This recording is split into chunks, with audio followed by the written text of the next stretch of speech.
Wright, owner and executive director of Wright and Ford Funeral, Family, Home, and Cremation Services, board member and former president of Volunteer Guardianship One-on-One, is here with me today. Hello, DJ. Well, thanks for having us. When it comes to giving time, energy, resources, you're one of the most devoted volunteer and professionals in our community. Can you tell us about what got you motivated and to being of service to Vigou? Well, I appreciate that, but I think there's a lot more people volunteering out there than we know of, and my hope is that after watching something like this, they'll realize that things that they do naturally, with just a little bit of tweaking and just a little bit of adjusting to their life, can have such an impact on the world. And I grew up in a very underprivileged, poor area where I had two parents who loved me, and I always had 3 hot meals on the table, so I was lucky in that respect. But the community we were always doing things for each other because that's how you survive. So I guess my volunteerism started young because my parents taught me the value of helping our neighbors, helping out in school, helping out, with all the things that sometimes people take for granted. And, my parents were able to save up and did Boy Scouting and things like that. So that kind of formal altruism was drilled in. And then, honestly, in school, we did the soup kitchens, all those things that you would think about very stereotypically, unfortunately, when you think about an underprivileged area, was what we all tried to do to help out each other because we all experienced it on some level. So it was kind of drilled into me as a kid, and my parents just said, always do for others, and do it not because you expect anything back. That's the big thing. Just do it because it's the right thing to do, and then everything will work out the way it's supposed to. Yeah, I think a lot of times people, even children, are uncomfortable doing something new or meeting people who are different from them, maybe working with the elderly, working with the poor. So from your experiences early on in life, you were immersed in these.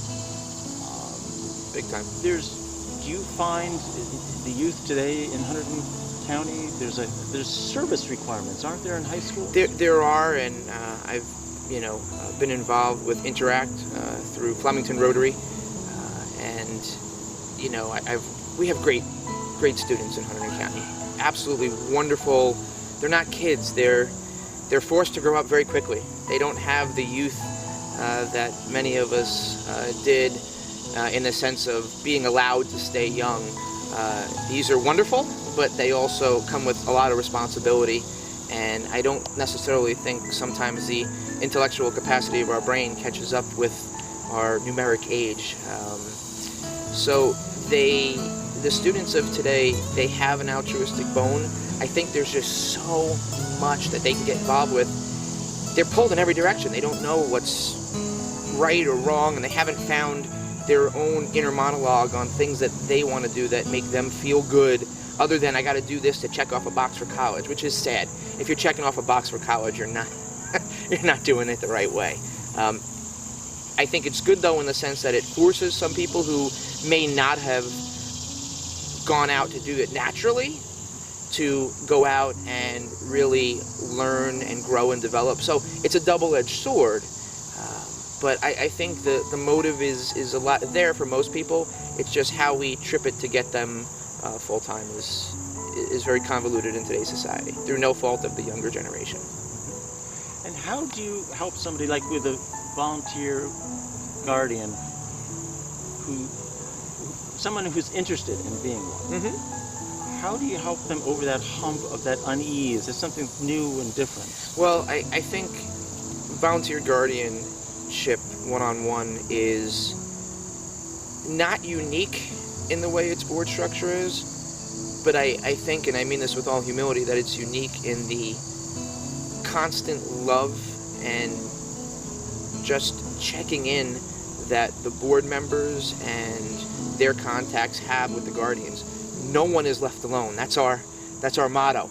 And a volunteer has so many resources that they may not think to reach out to, but there are so many checks and balances that aren't put there on purpose. We have natural checks and balances that come with the organization, but there are so many volunteers who just want to do right by other people, they're calling just to check in and with a guardian and say, hey, you had told me a couple weeks ago you were going to set up an account with the bank. How did that work for you? Oh, well, we had a problem. Well, let's call the attorney and we can figure that out for you. So it's that natural, just kind of a cocoon that's formed around this person. It's almost like a newborn baby where there's a one tight circle and you just keep passing the baby who's getting genuine love. There's no break in that circle. So you have so much support 24 hours, 7 days a week, every day of the year by this organization. It's one of the things that makes us really, really special and gives the people who are volunteering my mantra of no fear. You don't have to have any fear of volunteer guardianship. There is always somebody to support you and who's going to do it purely for altruistic motives. Just connect. You're part of the, VGU is to help connect with the elderly who are in need. What you're saying is that the volunteers are immersed then with all these other relationships, all this support that comes in, that buoys them up with all the challenges that Great they word. may face. Buoys them up, absolutely. Great phrase. Right. And what do you see as far as the future of VGU? As an organization, how do you think? In another segment, you'll see how, yes, we have a state guardianship program. Yes, it's underfunded, it's understaffed. The state workers have the best of intentions. They do. They work hard with the resources that they have, and many of them go above and beyond in their own time, but they just don't have the resources able to properly care for a person. Anybody, emailing and faxing papers is great, but this is what matters. And when you don't have that, people are dying alone. They're getting railroaded because, what a phone call from a facility is very different than seeing with your own two eyes what's going on. So as we hit the baby boomer population age, and we couple that with the wonders of modern medicine, which keep people alive sometimes way beyond the point that you can argue is really good for them in the sense that they're just staying alive without living, but the system wasn't designed for that influx of volume of people. And it's not like the old days where, we have this beautiful image of Clinton with the red mill behind me. People were born, they were raised, they died here in Clinton, New Jersey. Everybody knew everybody. Now, high school, college, you're gone, never to come back in many cases. So where you used to have everybody looking out for everybody, those days are gone. So people who would have their brother, their niece, their nephew, their second cousin, and their kids all within a block to keep an eye out, people don't have that. So people are becoming a little bit more introverted as they get older because they don't want people to feel sorry for them. They don't want people to realize they're running out of money. They don't want help. And whereas the normal check and balances that used to be there from family is gone, you don't have anybody looking out for them, and therefore the system has to take over. And when the system isn't designed to care for people the way that we would care for any member of our community, because that's just what you do. You see somebody fall down, you go help them up. There's nobody there to help that person up. It seems like things are a little bit out of balance. You 100%. You talked earlier on about youth, or maybe their best friends are a TV set or a Facebook page, who might check off a service box for high school graduation to get into college, but they haven't been immersed in community. They need structured programs, whether it's VGU or other programs in the community, to serve other people and to be in relationship with other people. And then we also have out of balances an elderly population where the families move away and there's no ties to help them. Correct. And what we're trying to do is, if everybody just pitches in, all of us will enrich our lives. It takes a village, I mean, we go back to the basics, and unfortunately everything becomes politicized, everything becomes about money, when if you just back off a little bit and stop with the fire and brimstone, and everybody, like you said, just bands together, we can do so much more. The system is elastic. We just don't choose to see it as elastic. So the system can grow.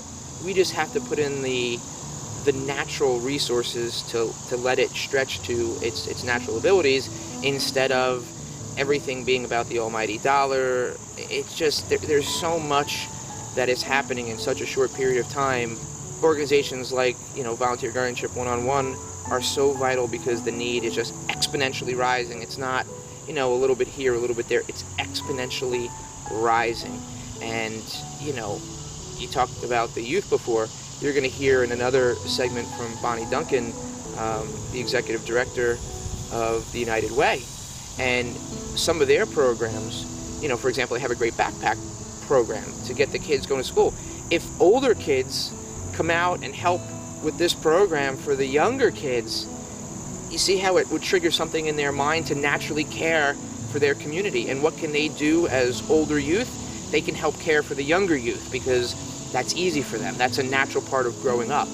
And if we can get them involved on a more a natural community level where it's not because they have to check off a box, it's because parents, guardians, whomever says, this is what we do on a weekend or on a Thursday night. We go down to the center and we volunteer for a couple of hours instead of, I'm so tired because I'm burning the candle at 18 ends because, it's just a rat race to the bottom. So in some ways it's just reprioritizing humanity. And I don't think that's a pipe dream. I've been called an eternal optimist, and I'll wear that crown with pride. The old Beatles song, some people say I'm a dreamer. Perhaps I'm the only one.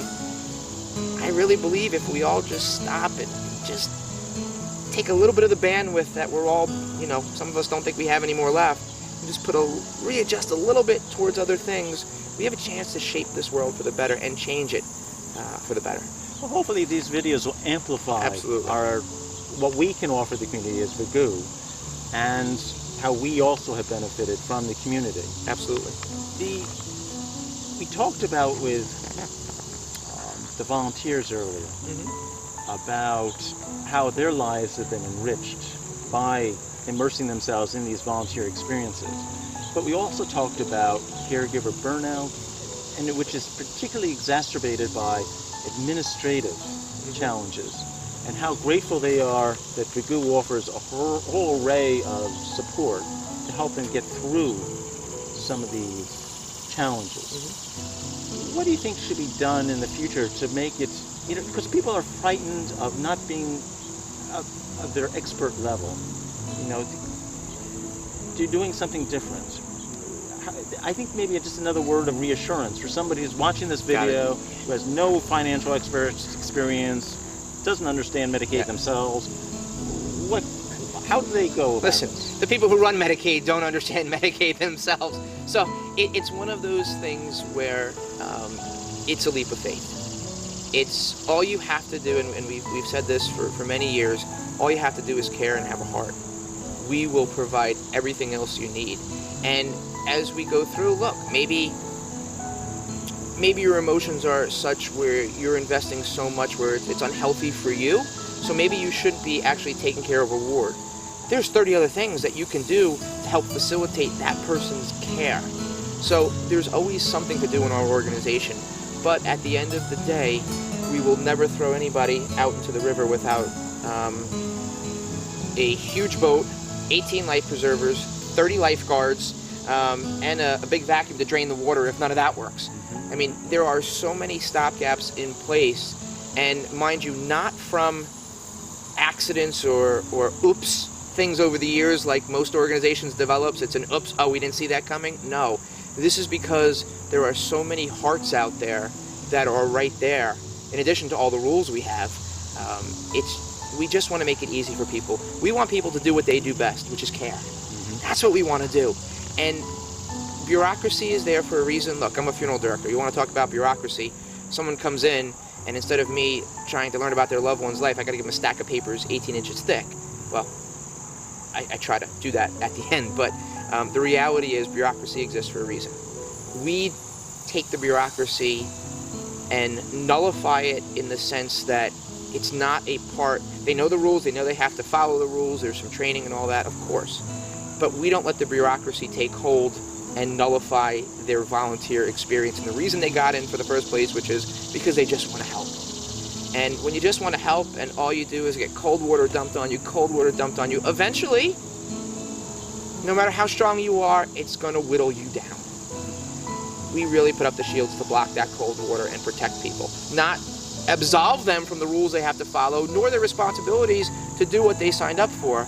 But we take the heaviness and the burden off of it, where it's just part of what you do. It's not that bad, and if it's something you don't understand, well, we send you to somebody who can help you with it. And then you grow, and then from that, you help so many other people with the knowledge you've gained. So, of course, we want folks to work one-on-one with the elderly in the community who need our services. What you're also saying is that Biku has a whole array of needs, which if you have a comfort level and you just want to dip your toe in it, so for example, we have things like galas and fundraising activities. Can you tell us a little bit about that? So sure, like any nonprofit, we struggle for money, especially times like this where, unemployment is high, everybody's trying to save because they realized that their rainy day fund wasn't quite what they needed.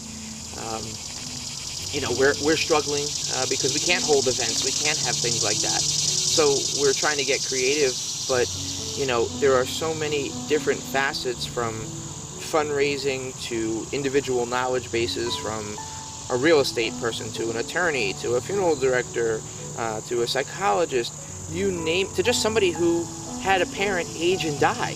That's enough right there to put you in a seat to take care of somebody. Just to have life experience put you in that seat. I can think of 15 different jobs, from just fielding phone calls, which is a big deal, to going out to help set up at events, to help organizing things like that, like this, what we're doing today. There are so many different needs. There's always a spot for somebody. And I promise, if you put your heart out there, you'll get it back tenfold. DJ, as a psychologist, I'm particularly concerned not only about motivating people to change, but also about taking care of themselves, particularly caregiver burnout. And being such an active volunteer yourself, and also being in a profession that has a great deal of demands emotionally on you as well as intellectually, how does one take care of themselves? What are some of the things one should do and avoid doing? Well, it's definitely different for everybody. Caregiver burnout is a huge problem, especially because, as we talked before, all the other added stressors that we never had before. You live in one town, but your son lives in California for the wildfires. So all of a sudden, all these other things that you never had to think about are compounding, and life is compounding, right?